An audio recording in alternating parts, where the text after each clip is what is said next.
Hello, ladies and gentlemen, and welcome to week 3 of the LJLOU. I am Samuel, initialized Hapgood. I am joined as ever by Alexander Nymera Hapgood, and very special guest indeed, Stanley GreyHart Barker. It is good to have you, sir.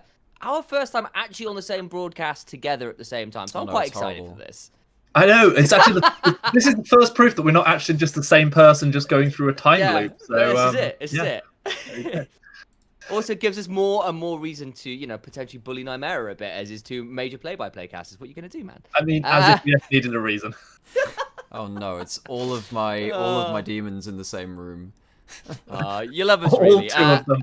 Yeah, all two of you. You're doing all right, buddy, really. So, maybe dragging things away from ribbing Nymera slightly. We'll instead talk about some LJL action that we're getting into. We're going to start off with Sengoku versus Burning Core. After that, it'll be Burning Core versus DFM, then DFM Axis and Axis Sengoku to round out our day. But, gents, let's take a look at that first matchup we've got today. Namely, Sengoku Gaming versus Burning Core. Both squads at 1 and 3. Both squads, I think, underperforming realistically compared to pre-split expectations.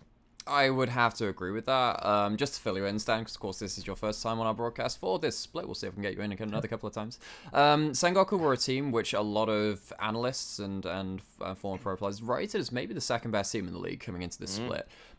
Us three on the broadcast of LJLOU, the unofficial one, weren't quite so high on them because we look at Ramune and he had a bit of a meh 2020 spring. He didn't even play in summer. And you look at some of these rest of these players, and while they're all very aggressive, high-level players when they're on, they're fighting on their own terms, trying to fit together all these personalities and all these different aggressive players hasn't proved easy for them so far.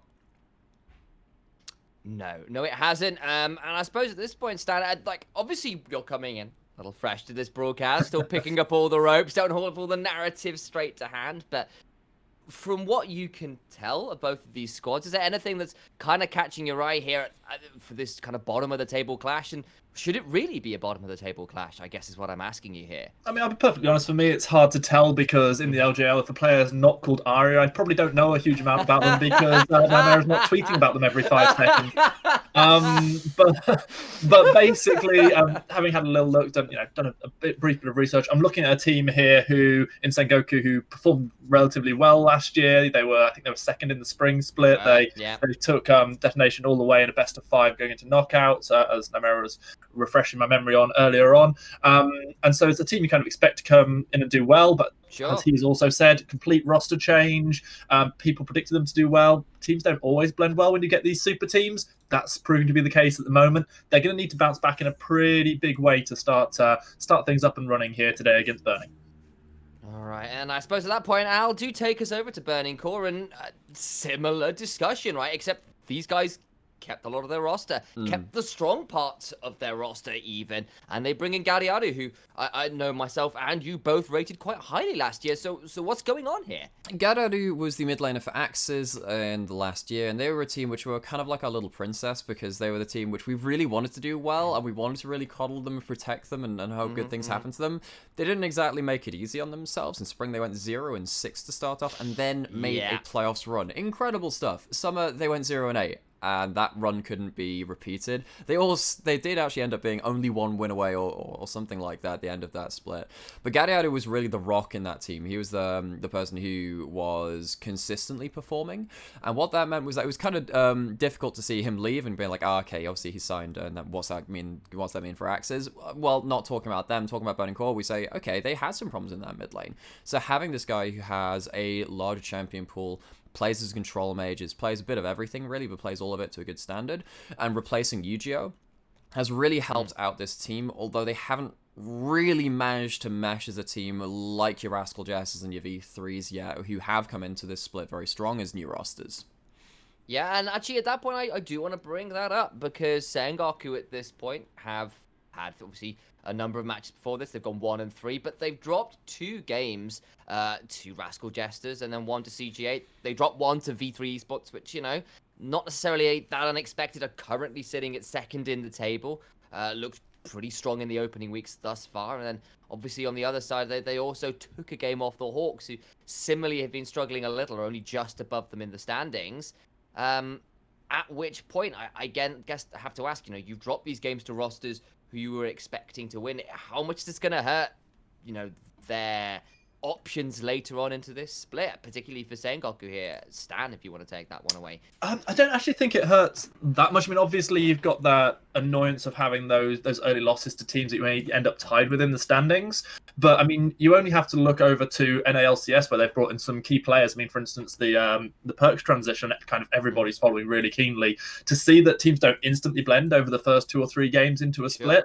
But then all of a sudden they can start bouncing back, start getting a run together. So I don't think it's by any means out of the equation that this team can naturally take this not exactly a super team, but this nice new mesh of aggressive players, suddenly start making them working, start making their playstyle stick, come back, bounce back in the reverse rubbers against these teams, take wins against them, and actually climb up the table, put themselves in a good qualification spot. All right, well, I suppose at that point, having done a little bit of our groundwork here, setting up the kind of stakes and where we're at this bottom of the table, and whether or not that's really, what we expected, namely, incidentally, guys, it's not. Let's instead focus in on this matchup in and of itself. Burning Core versus Sengoku. What are we expecting out of this matchup, Al? And where are you expecting the game to go? This is between these two teams on the Rift in this specific instance. I think that both these teams have potential for their junglers to really pop off. That's the first thing I'll say. I'm like, okay, all right, we've definitely got something with between Crash and of course between Once too. We saw Once in the LJL last split last year being the driving force of Burning Core. Crash is a guy who's been playing aggressive battle ward styling jungle style, really, as coined by Peanut back in the LCK. In the LCK, on Longzhu in the heyday of 2017, when the LCK was still very much the best region in the world. So he kind of took a bit of a tenure in the LPL. He's now back in the LJL for the first time. I say back. He's here for the first time. That's the way to say that. And I think that whichever one of these gets a leg up will probably just...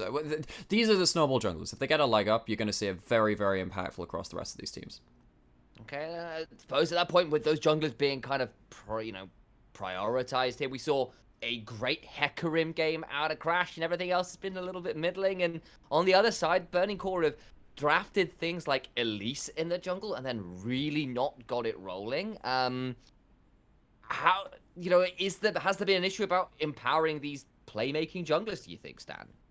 I think that we're in a really interesting place because we're only just out of preseason at this point, and I honestly believe that the meta is still settling. I think people are still trying things, trying to push through. You're seeing a lot of stuff, certainly from a solo queue perspective, where all of a sudden you're getting loads of champions getting played that are just being played once or twice in, let's say, LEC, LCS, LCK, LPL here in the LJL.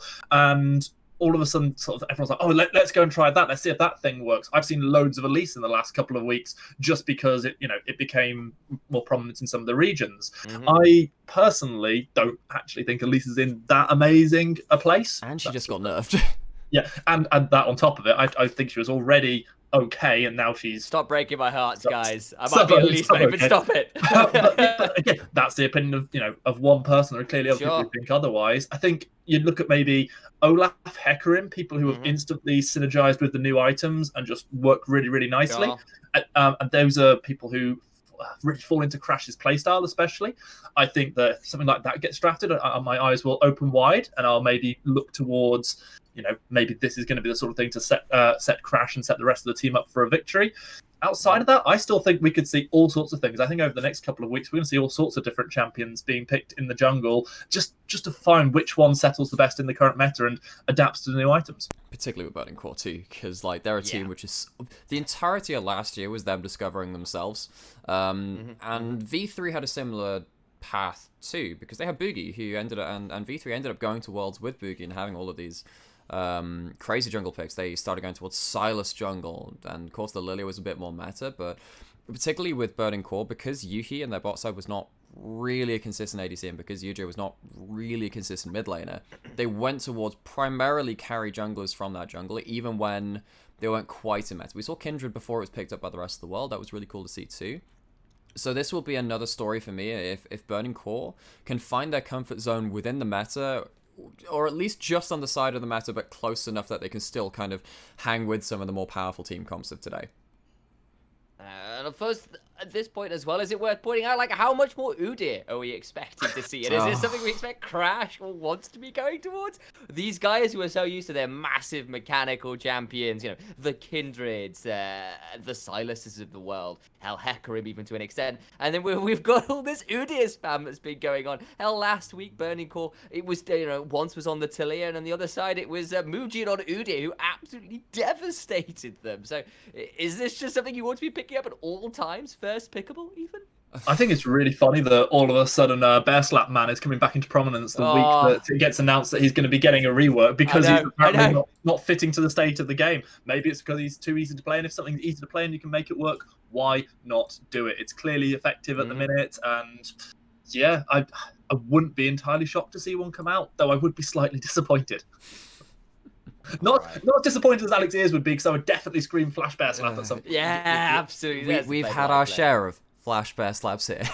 Yeah. Oh, indeed. At which point, gents, I probably do need to pin you down in terms of where you're at prediction-wise. Are we expecting Burning Core to win? Are we expecting Sengoku to win? Nymera, you go first. That is the million-dollar question. I probably am going to give it over to Burning Core. I do have a bit more faith in them.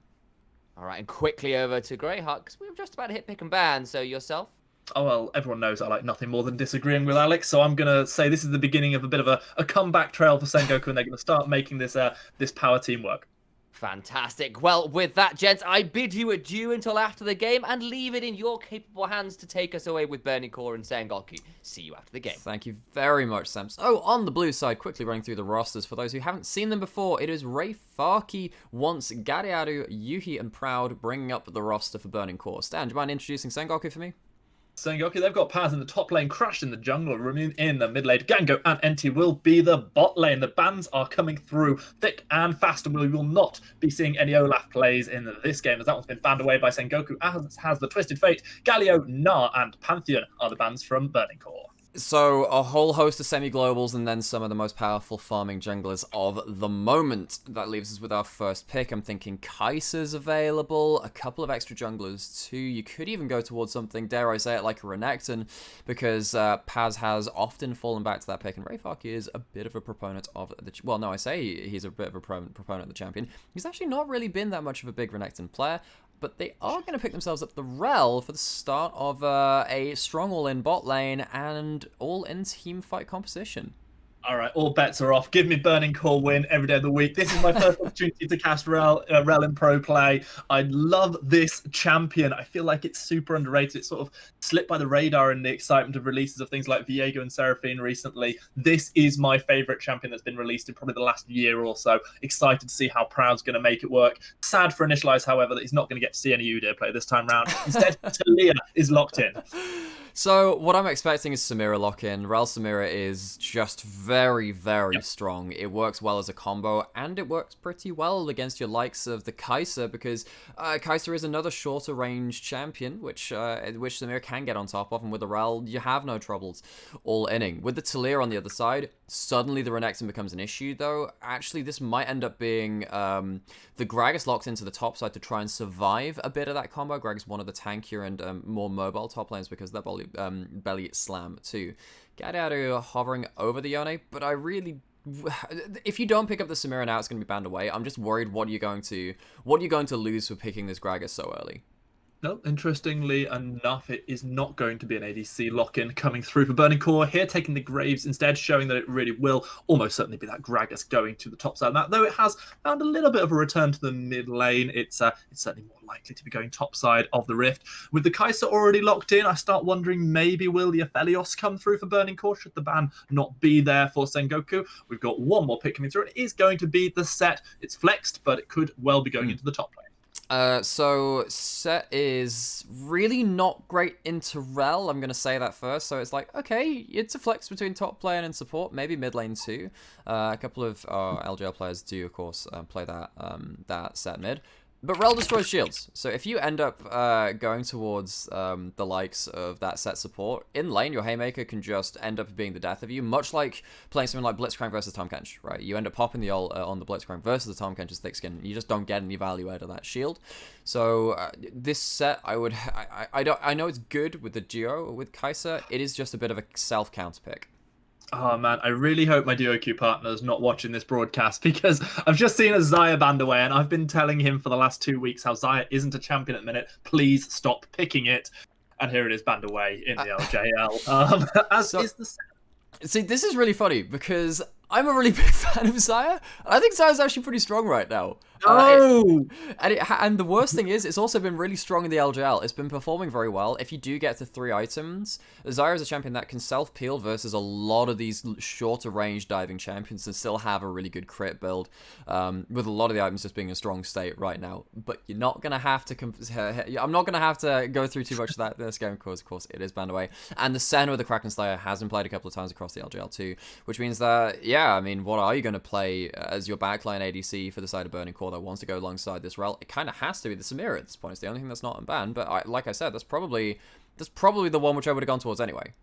Over on the other side, I'd really like to see the Wrench and the Scion bans, especially taking away the Crocodile. Feels like taking away things that have agency into that Gragas was a good move. Seeing the Camille locked in makes me start to question if that support really, if that set really is going to be a support. Aphelios and also the Samira, the ADCs that we talked about, both of them still available. Currently, it is a Vayne hover. We'll see whether the super late game is going to get locked in. Instead, it's going to be something we didn't say. The Jhin, probably, well, I'd say it's the S-tier ADC at the moment. I get that, but also Jhin has less tools to defend against a Kai'Sa dive, a Camille dive, and all this other stuff. For sure. At least Samira has the ability to really turn up the DPS numbers when you do get to that ultimate passive point when you get your S-style rank. On the other side of things, it seems like Burning Core have just gone for the all-in team composition. When you say, okay, we're going to get Rel Orianna combo, that's actually what they're aiming for. I don't think the duo lane is going to be the point of power for this team anymore. And if you do end up locking in this Alistar, that does mean that this set will be going mid. Versus that Orianna. It won't be that though. It's going to be Syndra Orianna, a matchup we have seen all the way since Season 3. It's back again, once again, and that set will finally be pinned down as the bot lane. Yeah, we go away from Rel in a champion I've not had the opportunity to cast to a matchup that I have seen more times than I've had hot dinners, and that's because I don't cook a lot. It is, of course, Orianna Syndra. Gadiaru picking up the exact sort of champion that you spoke about in pre-show, where you were speaking of the control mages. Interesting to see how that one really rounds out this team fight combo. Hell of a wombo they've got available to them here. It is. The question is, will Gadiaru be able to play the play as safely and stably as he has done in the first couple of weeks? Because Gadiaru has done relatively well. There were a couple of games where he was the focus, was getting dived over and over and over. And that was a little painful to watch. So you look at this Syndra, you look at this Taliyah, it's not really the same threat as, say, what they were playing against in one game was Twisted Fate Jinzhou, where you get a gold card into knock up into all the Jinzhou damage too. And they managed to play okay around that. This time it's the Syndra and the Taliyah. I expect this is more going to be about Ray Farkey on the Gragas. And production, do you mind just going and having a look and seeing if this is Ray Farkey's first Gragas game? Because I have a sneaking suspicion it is. Oh, sure, they'll check that one up for us while they do. You mentioned there the gold card that Twisted Fate can bring. I look over to the summoner spells, and I do believe the Jhin has taken the cleanse in this one. I personally slightly question that one, as it feels like most of the CC that we're seeing here, things like Scatter the Weak, with the exception of Hextech Ultimatum, they're all going to lock you down, and you're going to be stuck, knocked up, and pretty much dead before you can do anything. What do you think about that one? It's not great post-6 when you're against the set, but in lane, it is often the flash face breaker which ends up getting you killed. The heal versus the cleanse, I can see the value in the cleanse, put it that way, but it's not like you're playing versus an Ash Arrow. I think this is more just because you've got the Rel who can't immediately turn around and all-in. You're just looking to get the hell out of dodge if the fight does start in that 2v2, rather than play around a heal ignite combo on that bot side and go for the turnaround onto something like the Kai'Sa.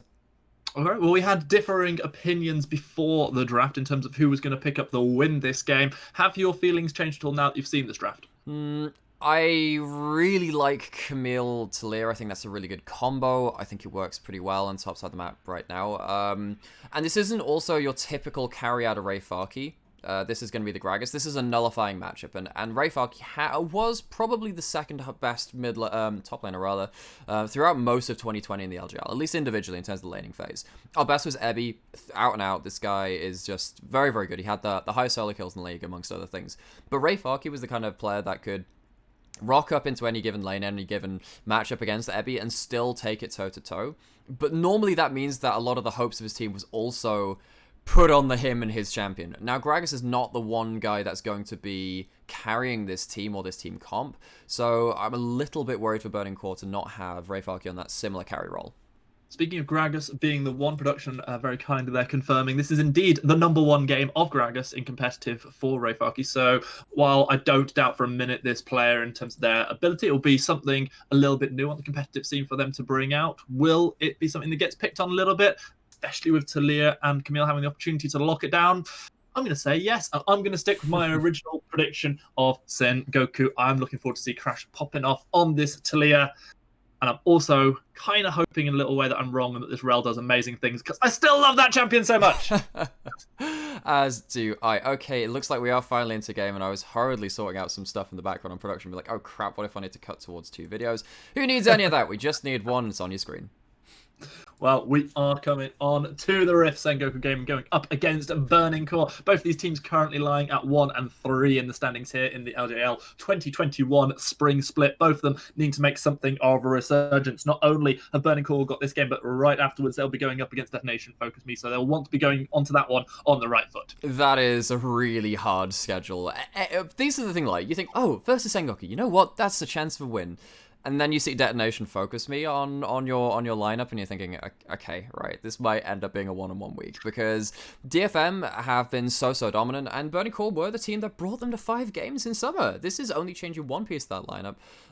Yu-Gi-Oh himself, that mid laner from that series, played really well against Detonation Focus Me, so this will have to be Gadiadu, also earning his keep. It's not just as simple as replacing a rookie mid laner, even though you are the veteran.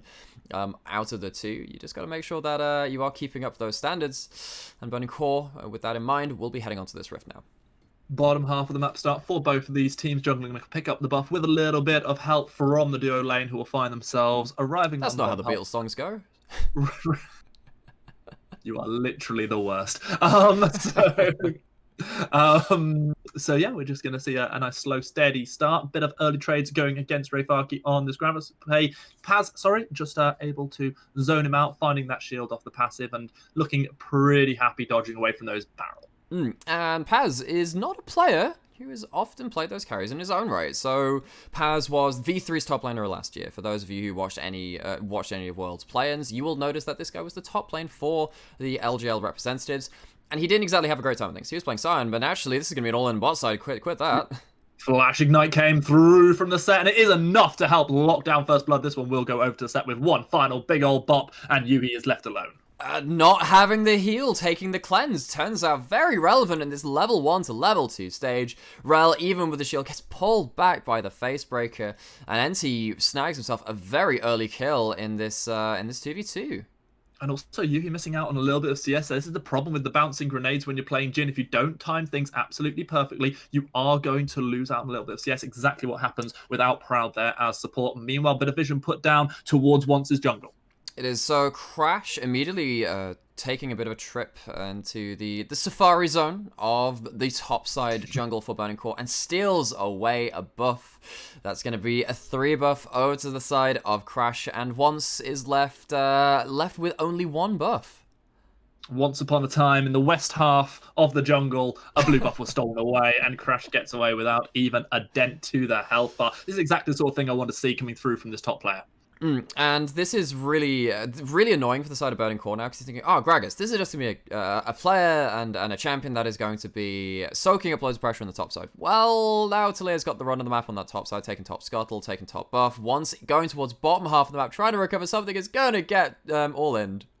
Yeah, absolutely. Doesn't even manage to secure the scuttle. Plasma's going to rain down. In so much trouble, is going to get absolutely obliterated. Crash finding his first kill of the game. It's 2-0 in kills to Sengoku. Horrible for Burning Core. This is at this point, are you just saying, well, what do you do to recover this? Because this is not an early game comp. Well, this is not really a team which wants to lose the early game, rather, from Burning Core. You have a Gragas that is meant to be going even with the Camille. That's going to get harder in the next couple of minutes with both sides of the maps going very, very awkwardly. Graves, when they die early, doesn't manage to get to the point where they're clearing out so effectively through the jungle. Because, of course, their first clear is not the most fast, but it's after that where they start power farming. Now they've been put behind. Graves is going to really struggle to keep up with the pace of the game, too. And you think, Burning Core, what are you playing around now? What's the next step that you think we can win the next couple of fights? A really great question, because right now, not only in terms of the kills we see on the scoreboard, but this 2,000 gold lead is built up on the back of CS leads in every single lane, and that's going to include the jungle as well, quite considerably, with that 4 camp advantage coming through for Crash. This is not good times to be once. He's going to be down a flash, and at the moment, it looks like Burning Core are going to be going 1 and 4 if they're not careful. And it's going to be a dive in the top side. The bad news just doesn't stop for Burning Core. Here we go. Scatter is, sorry, not Scatter, but the knockup is going to connect, and Paz is going to give his life over in return. The top laners both die. Crash picks up the kill, but watches his top laner die in response. So that, so it's just frozen just outside turret, so it is only going to be the 3 minions dying towards top side. That's one of the better ways that dive could have played out. If you just end up giving the free push in of another wave into turret, it's not just going to be the teleports, not just going to be the death onto the Greg, it's going to be, of course, a lot of extra minions dead to tower 2. So not quite in as unfortunate a state as his jungler is Ray Farkey. Speaking of his jungler, Once will be up on this Gromp trying to keep up a little bit in farm, but there's only 1 camp up on his side of the jungle, and Crash is really just so far ahead of the curve now. So speaking of that, I was just looking as you were talking there at the item difference. On the back of the death, we saw the longsword picked up along with a control ward by this Gragas. By this Graves. Yeah. Talia, on the other hand, just completed a first back on the back of picking up 2 kills and a huge number of camps. Already got that last chapter and an amp tone and boots and a control ward in pocket. That's jungle diff right there. It is a real garage sale, as the Americans would say. I don't know what the Americans would say about this bot lane, but it's probably nothing good, as it looks like it's another gank. I think it might have something to do with a Charlie Foxtrot, as we see the face breaker, the haymaker. Gango picks up 1 kill already onto Proud Yuhi, trying to survive underneath the turret. Crash throwing out the threaded volley, able to pick up the kill. Nice and clean, you like it. Turret aggro, played beautifully, and now we've got a 3-0 Talia. Crash the king. The one saving grace is that Crash doesn't have a Dark Seal. Because if you have 3 kills this early into the game, it's 7 minutes, damn it. You would have a lot of stacks on that item, and you'd be getting to the point where Talia already does enough damage to be their own solo carry threat within this game. Luckily, it doesn't, of course, have that Dark Seal, but will get themselves a dragon, and will be getting ahead in that objective game too for the side of Sengoku. I love the way when I saw that blast cone being taken from underneath NT's very nose there. I knew right away he was going to hex splash over the wall. There was no way he was walking the few inches that he needed to. Dragon is going to be secured first of the game. That is going to be the Ocean picked up. Buff stolen away as well. That red picked up by Crash. His own red not up, so even though Graves has ventured into the opposition jungle, he's not even going to be able to pick that one up in response and will likely get 3 buffed again. So this is going to be the blue buff picked up by Syndra, and Crash, he's just such a strong player. His back is so strong. He can pick up the entire ocean on his back. That's what happens when you get these dragons. You control the very elements themselves. As you can see on the left side of your screen, a lot of level 6s have now been hit, still waiting on the bot lane. That's and right, also, don't do my comment with a response. I mean, it was worthy of one. You should know by now that, like, not only am I well versed in dealing out puns, but I also know, as a result, how to just bypass them with ease.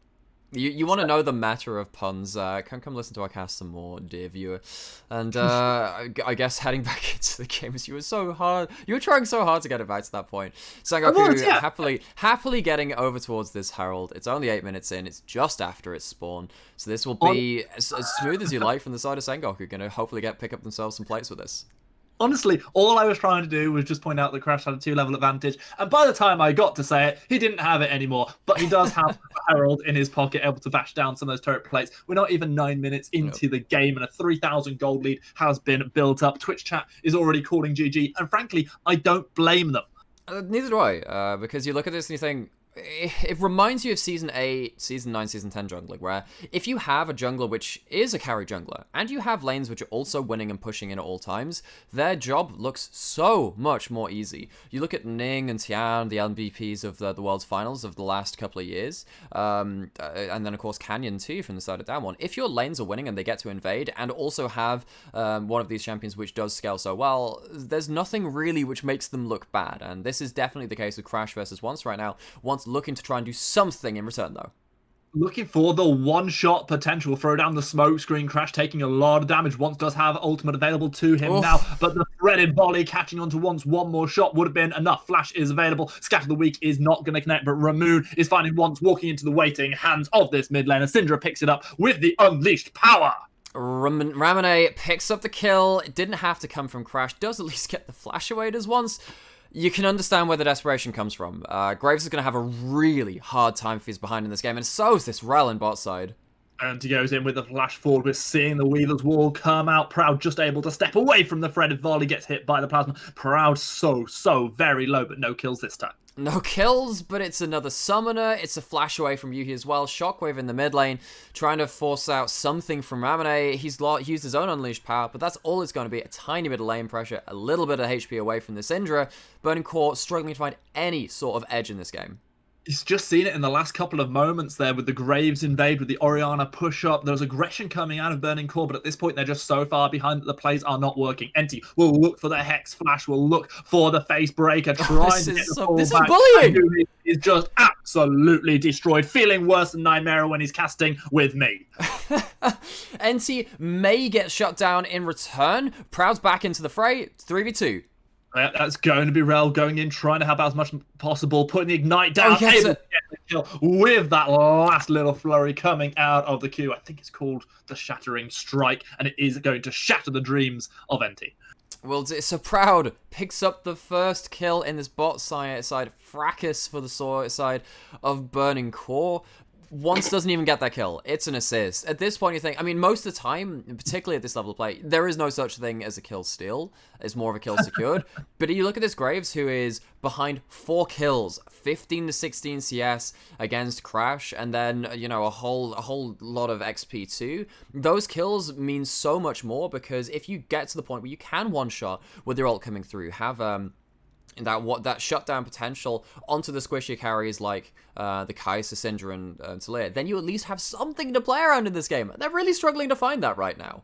Yeah, when you've got essentially 4 carry champions, maybe 3 if we're not including the Gragas, which personally I am, and you see the only kill in the last 7 minutes going over.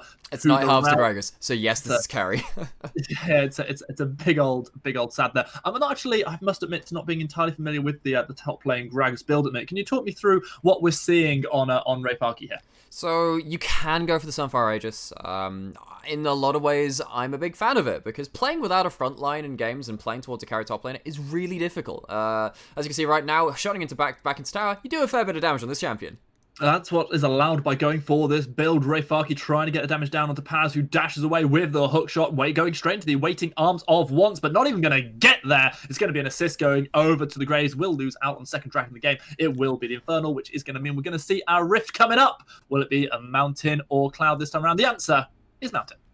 Got to high ground to both these teams as the mountains rise. Burning Core, they have themselves their old special to fall back to. In GreyHart we trust. 2 kills on the Gragas, up in CS, not behind in this game. In one of these positions, Burning Core will be relying on the Fat Man to come up with these teamfight wins. To quote Les Miserables, at the end of the day, you're still going to have an amazing team fight. Pretty sure that's what they said. I heard that, yeah. Yeah, Hugh Jackman was great saying that, you know. I loved when he pulled out his Warwick performance in the X-Men series.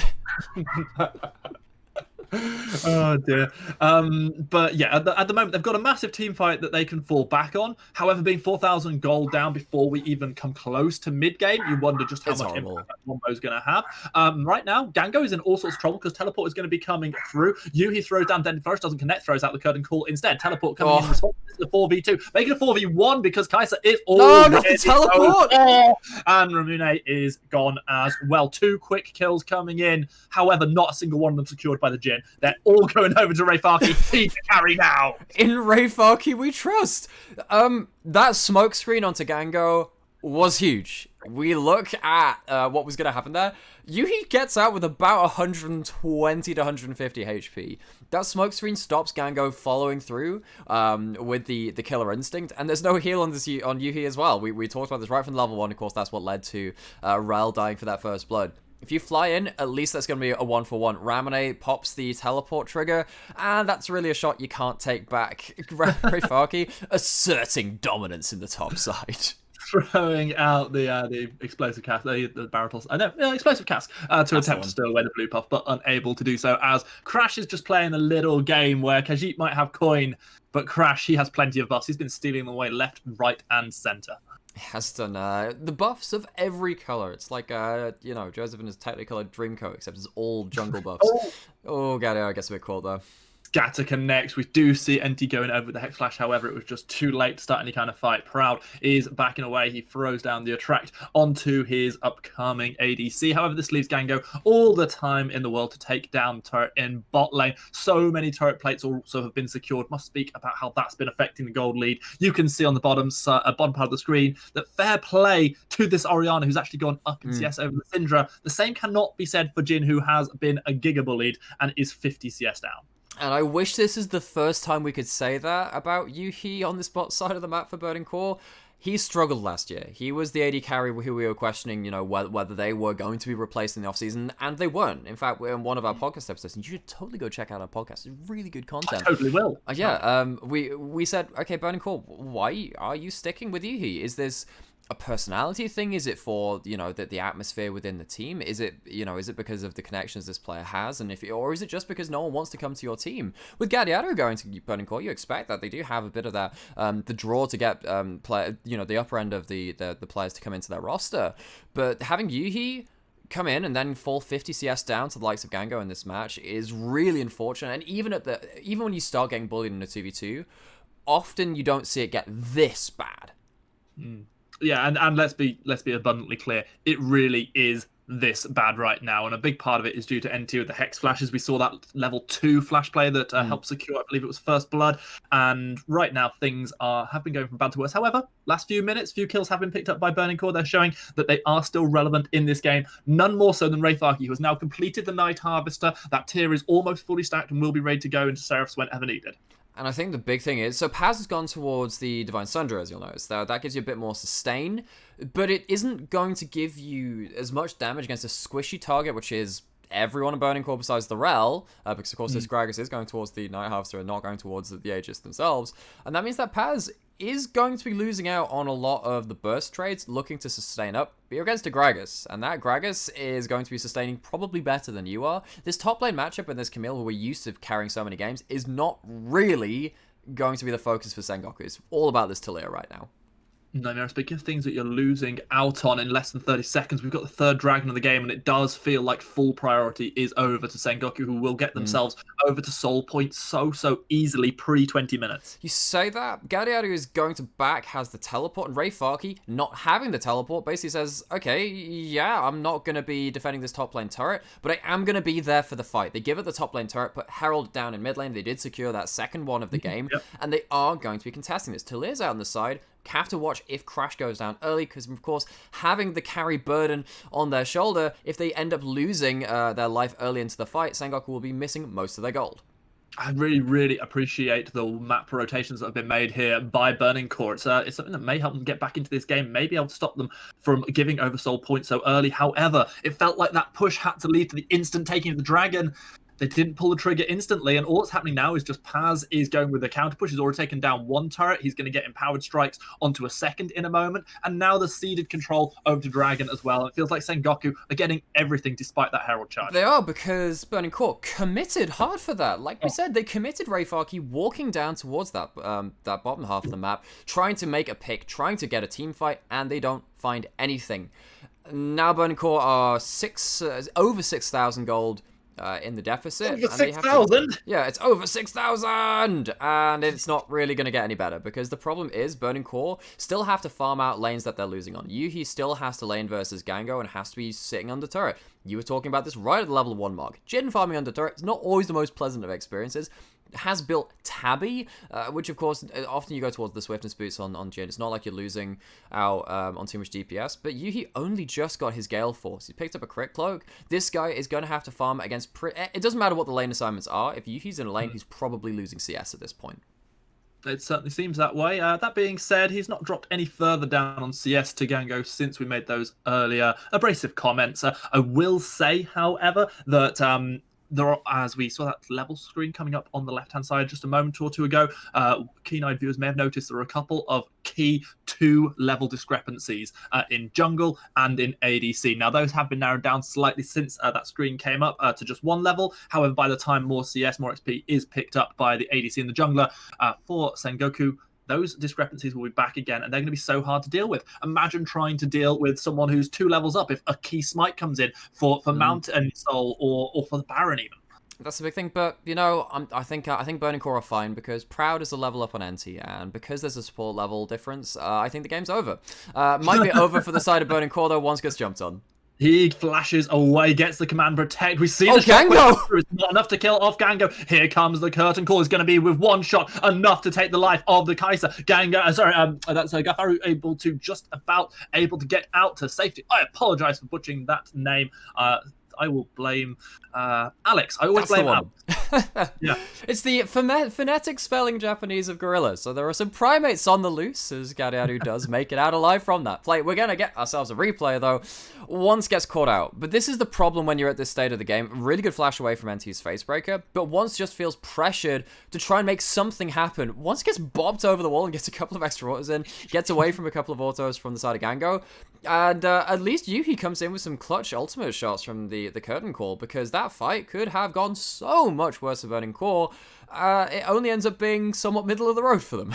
It ends up being a 1-for-1, and actually, if it weren't for the very edge of a showstopper right at the end of that fight, even Once would have survived. It would have been a 1-for-0. So maybe this game still has life left in it. I will say that I'm attempting to read everything on here, but some of the slight pixelations coming in on names are making it slightly tricky, which is why I thought that was an F, not an I on GreyHart. So again, apologies to the players and to the listeners. Absolutely no worries. But GreyHart might have to apologize to Sengoku, as he's going to 1v3 on the top side of the map. Yeah, he's just completely stuck. Throws down the shockwave, but it's dodged away with perfect timing from the Hextech ultimatum with 5 members top side of the map. That's going to be the go sign for the Baron. The question is, what can Burning Core do in response? The answer is not a hell of a lot. Not a hell of a lot. Well, they don't even have themselves the curtain call. Yuhi's pushing up mid lane, but he's not close enough to really make too much impact. We're in the Fat Man, we trust once more. GreyHart looking maybe to combo, but the Baron is already down now. It's Burning Core trying to get out of this before Sengoku can maybe find themselves an engage. And obviously, you don't ever want to be missing your jungler when it comes down to situations like a Baron fight. However, it feels like the second worst person who could have been missing was GreyHart. You could see there that clump of players imagining a shockwave there, imagining the team fight potential. It was not to be, and as a result, it's a nice, easy, secure coming through for Sengoku, who take their lead up to 9,000 almost. It's easy to like. 2 items now on the Kai'Sa, and the big thing for me will be that, okay, so Burning Core, they have themselves stuff like the collateral damage and the curtain call to finish up a lot of fights from long distance. Sengoku have ways to commit actual champions and their bodies into the fray, though. They have the Weaver's Wall, they have the course all solo laners have the teleports, but Gango gets to fly in with the Killer Instinct too. And when you have the Collector built up, and you're building towards your 3rd item on the Kai'Sa, you become such a semi-global threat on this champion. If you are defending a side lane turret, much like GreyHart was trying to do, or at least try and get priority, you have to be aware of so many different members flying in from Sengoku. Seeing Once just desperately trying to take camps, he was able to secure his Raptors. Crash? Any vision. However, Crash does get slightly caught out. Zhonya's to keep himself safe from GreyHart over the wall. Oh no. Zhonya's in response from GreyHart. Paz trying to do damage to the backline, but Once zoning off, finding a nice smoke shield. Collateral damage goes through, but does not kill off Paz. Curtain call is going to be the next thing fired out. Paz already gets out of safety. Gango takes 2 shots. NT tanks up another one, throws out the showstopper for good measure. The Haymaker even, I'm not entirely sure. No, it was a showstopper, though. No, it wasn't. It was a Haymaker. Yes, that's the one. Definitely a Haymaker. The soul is going to go over while I'm wittering on. Over to Sengoku. We've got a 4-0-3 Crash. While we can talk about GreyHart having a phenomenal game, keeping his team in it, let's talk about why that team that is Burning Core have their backs so far up against the wall. Crash in the jungle, finally showing up this split. Yeah, he's just... A lot of it does come from the early game lane plays, right? Because if you have bot lane priority, and then you go towards top side anyway, and you take away that buff steal, we saw as soon as once tried to commit towards a bottom scuttle, bot lane were there to respond. There's nothing really that Burning Core can do. Once is left out to dry. This really reminds me of what happened to Sengoku versus V3 in the summer playoffs, where we saw Boogie having the control across the map because his team was just damn better at the early game lanes and playing around their jungler for that too. Blitzcrank-san is trying to tell us that Sengoku are very much in the advantage too. We could tell that one. We didn't need all the statistics, but 96% to win. It really isn't in doubt from their side of things. I mean, you know what? I think Blitz has gone a little strong on that one. I think 96% is actually a little too high. I would have said 85%. But it's a 9k gold lead. I'm sat here and like, it's difficult, right? Because the goal is on the Gragas to get a multi-man combo and blow up in this game. And in fairness, there's not, apart from Set, who you don't really care about surviving if everyone else is dead for the side of Sengoku, Gragas could just one-shot the team, or at least do enough that maybe Graves with the collateral damage and stuff and the shockwave can also wombo their way back into the game. It's the beautiful thing about a wombo combo team fight. There's never truly a time where you're completely out of the game, unless you're against like the Sona Taric of old, where you could just deny all of that damage. Crash trying to deny Burning Core a tower defense in this mid lane, and it's not balloons, but there's going to be a tower popping in this mid lane. Yeah, that Baron buffer's already worn off, and there wasn't really that much of a gold advantage found through it. We don't see the gold lead having extended all the way to 10k just yet. I do like GreyHart's decision making here. We saw that stopwatch that was popped in the earlier fight. It's now been upgraded to a Zhonya's, and I think this is really, really smart. GreyHart realizing he needs to be alive for as long as possible to put down the damage in these fights, and so actually neglects going to the Archangels just yet as a result to pick up that Zhonya's. And NT stops and stares menacingly at the defense members of Burning Core while their tower falls. It's he just stops and just it's like scary looking Pokemon. It drops your speed level by 2 levels, and now Burning Core will be slow to the punch on this next reset and these next objectives, because there is of course a Mountain Soul now on Sengoku. Oh yeah, that's a thing, and Baron is spawning in 2 minutes. Burning Core really, if it wasn't bad, but at that point you have to deal with the extra shields coming through when you're trying to get a bursty team fight. Very, very difficult for this blue team. Yeah, but at least you've got Proud there who's going to be able to take away some of that shielding. So that at least is a small mercy. Meanwhile, once just trying to clear out the jungle, trying to get back up in levels, but is nearly at least 40 CS down to be precise against his opposition. He's still at 2 level down that we spoke about earlier on. If the Elder Dragon, if the Baron starts to come up soon, which of course they inevitably will because this is League of Legends, that's how it works. Then I do think it is going to be so tough to try and see him secure away one of these objectives. It's all about one big team fight and not getting picked off beforehand. That's incredible game knowledge there. The dragon will spawn in League of Legends. That is a thing which happens within the game which we do cast. There's this fantastic one from The Simpsons ages and ages ago, and it's Homer after Marge makes some kind of error and just turns around to her and goes, "Do you ever get tired of always being wrong?" She just kind of looks back at him and just goes, "Yes." Speaking of which, how are you feeling about your Burning Core prediction?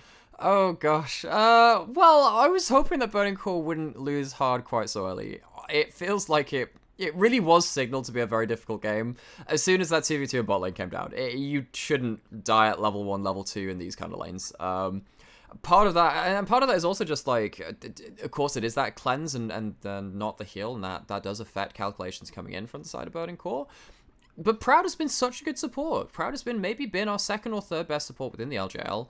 But this game, on the Rel, which is a playmaking champion, really not firing on all cylinders, and Burning Core waiting for that wombo combo, it's not really happened so far.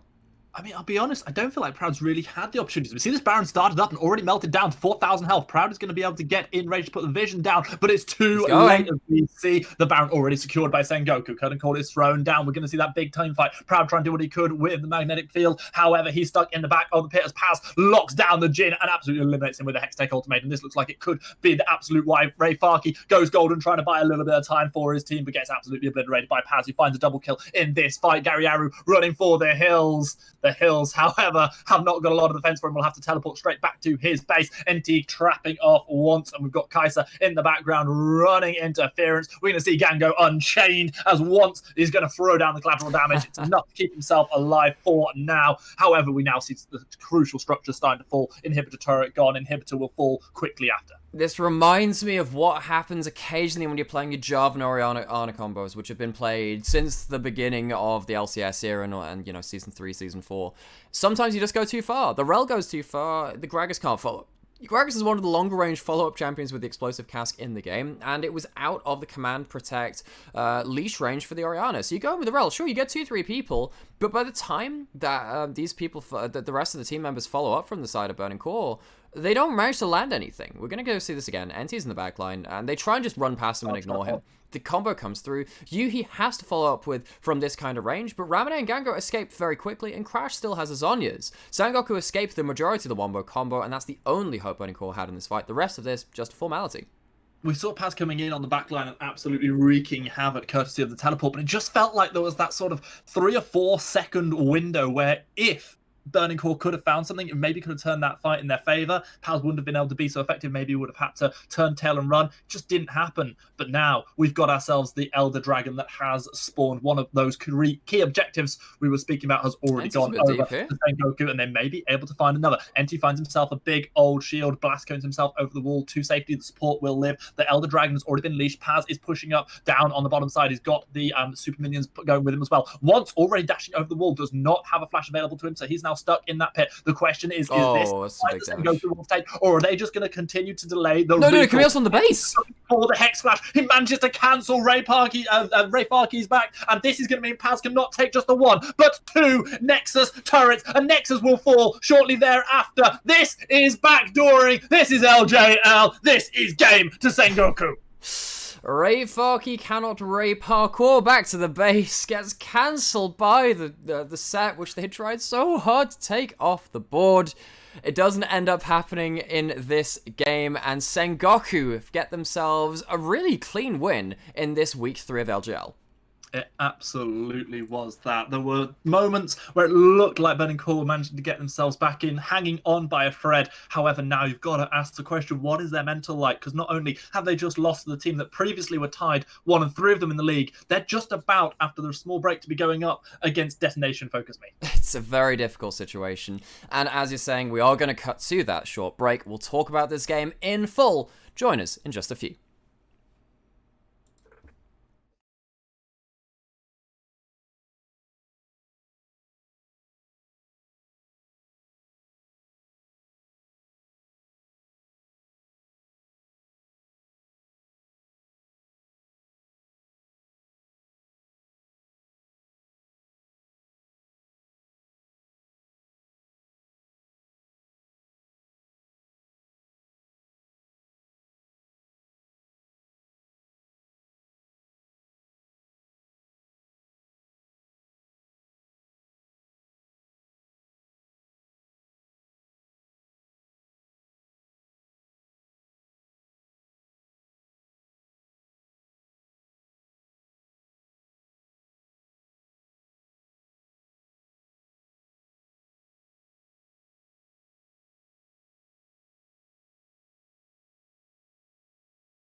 welcome back, ladies and gentlemen. After a little bit of chaos and a pretty well-deserved win from Sengoku Gaming, who took the game into their own hands in the early game and then kind of ran away with it, didn't they, guys? Kind of did. It started really early in lanes and in jungle, and after that point, it kind of just looked like Sengoku just kind of ran away with the game. Yeah, and let's kind of start there then, I think, guys. The level 2 in bot lane. Stan, what the hell happened in the bot lane, and how did Sengoku come up to such a great early start? Well, basically, Hex Flash is a thing. So Seth didn't mind using his actual flash to go for the instant engage. I think it was at level 2, maybe level 3. 2 to 1, as I a think result, it was. Yeah. Yeah. So as a result, we just see that complete battering down. First blood picked up, and from that moment, it was a slippery slope downhill. Yeah, and then straight after, Nightmare, take me over what happens around the Scuttle Crab, because once, nearly a minute straight after, gets caught out and then gets flashed on in his own jungle and dies as well. Well, what's going on there? Bot lane priority, of course, went over to the side of Sengoku, and that meant that the Jin and this Rel couldn't leave their lane. Once had already just kind of had a bit of a fracas with Crash on the top side of the map, lost his own buff. Just lost his own scuttle. So he thinks, okay, I've got to recover something. It reminded me of how Blank was playing versus V3 in 2020 summer when he was trying. He realizes, if I don't end up getting something now, I don't get anything this entire game as this Graves. So he commits to a really risky bot side scuttle crab, gets caught out, dies, and compounds the issue. Yeah. Go on, Stan, if you've got a point to add on that, No, please. I was just going to say, and that sort of led into Crash beginning to just snowball the game. I think that in the early part of things, it was as a result of good response from his team and helping the playmaking. But from that point onwards, the Talir looked really great. You talked about potential junglers we might see. Talir's not one we touched on. It's obviously something that's had a bit of a resurgence lately. And frankly, I thought Crash looked absolutely brilliant, more like the sort of player that we thought he could be. Yeah, I mean, tell me a little bit more. It was a great game from Crash. He went pretty damn well in that game on the Talir, as you mentioned. What was going on there? Obviously, the team comes out to a great early start, and that obviously helps out. But credit to Crash, really, for coming back into the LJL and looking pretty good here in this game versus Burning Core. Wouldn't you say, Stan? Tell me a bit more about what your thoughts were casting this guy. Yeah, I definitely think so. I think it's one of the players who's probably disappointed slightly over most of the last few weeks. It's one of the people who I was looking for to shine if Sengoku were going to pick that win, which I predicted. Nice, well done. And I think you predicted it as well, actually, Sam. I think the only I think I must have done. Yeah. Do not antagonize the person with all of the production settings. I'm going to change your names on screen, and you're going to very much regret this.